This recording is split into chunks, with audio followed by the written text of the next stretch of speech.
भारत से हारकर रो पड़े नीदरलैंड के कप्तान, वर्ल्ड कप से बाहर हुई टीम, फिर भारत पर कह डाली ऐसी बात सुन यकीन नहीं होगा। अहमदाबाद के साबरमती किनारे बसे दुनिया के सबसे भव्य मैदान नरेंद्र मोदी स्टेडियम में जो हुआ वो सिर्फ एक मैच नहीं था, वो था ताकत का ऐलान था, बादशाहत का ऐलान था।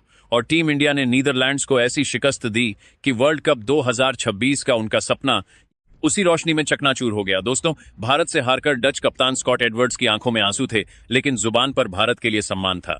भारत ने पहले बल्लेबाजी का फैसला किया और शुरुआत जरूर लड़खड़ाई।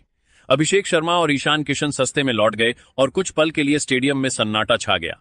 लेकिन यह सन्नाटा ज्यादा देर टिक नहीं सका, क्योंकि क्रीज पर आया वो तूफान जिसका नाम है शिवम दुबे। और उसके बाद जो हुआ वो नीदरलैंड्स के लिए बुरे सपने जैसा था। दुबे ने 31 गेंदों में 66 रन ठोककर डच गेंदबाजों की पूरी रणनीति को जलाकर राख कर दिया।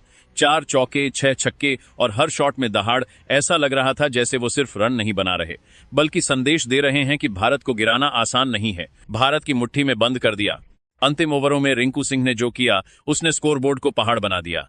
एक ऐसा छक्का जो बाउंड्री पार कर स्पॉन्सर कार के शीशे तक तोड़ गया और भारत 193 के विशाल स्कोर पर पहुंच गया। ये सिर्फ रन नहीं थे, ये चेतावनी थी कि सेमीफाइनल की राह में जो भी आएगा कुचला जाएगा। जब नीदरलैंड्स 194 के लक्ष्य का पीछा करने उतरी तो सामने थे अर्शदीप सिंह, जसप्रीत बुमराह और हार्दिक पांड्या। और फिर जो हुआ वो क्रिकेट का क्रूर सच था। पावर प्ले में ही डच टॉप ऑर्डर बिखर गया। बुमराह की यॉर्कर, अर्शदीप की स्विंग और पांड्या की चतुराई ने उनकी रीढ़ तोड़ दी और पारी ताश के पत्तों की तरह ढह गई। हार के बाद जब स्कॉट एडवर्ड्स प्रेजेंटेशन में आए तो चेहरा बुझा हुआ था, लेकिन शब्दों में ईमानदारी थी।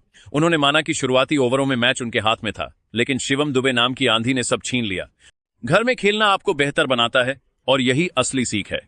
एडवर्ड्स ने खुलकर स्वीकार किया कि अगर मिडिल ओवर्स में अनुशासन रहता तो भारत को 160 तक रोका जा सकता था, लेकिन दुबे की पावर और रिंकू की फिनिशिंग ने उन्हें संभलने का मौका ही नहीं दिया। उन्होंने टीम इंडिया की खेल भावना की भी तारीफ की और कहा कि बड़े खिलाड़ी हारते हुए विरोधी का हौसला बढ़ाते हैं, यही असली स्पोर्ट्समैनशिप है। लेकिन दोस्तों, सच कड़वा है और सच्चाई यह है कि भारत को हराना सिर्फ सपना नहीं, बल्कि लगभग नामुमकिन चुनौती है। जब बात आती है बड़े मंच की तो टीम इंडिया अलग स्तर पर खेलती है। नीदरलैंड्स ने कोशिश की, लेकिन अनुभव, ताकत और आत्मविश्वास के आगे वो टिक नहीं पाए। और यही अंतर है चैंपियन और चैलेंजर में। ये जीत सिर्फ एक टीम पर नहीं थी, ये जीत उस सोच पर थी जो मानती है कि भारत को हिलाया जा सकता है। हमारी शुरुआत खराब रही, लेकिन हमारे ऑलराउंडर्स ने मैच को मोड़ा और बता दिया कि भारत की बेंच स्ट्रेंथ ही उसकी असली ताकत है। यहाँ हर खिलाड़ी मैच विनर है और यही डर विरोधियों के दिल में बैठता है।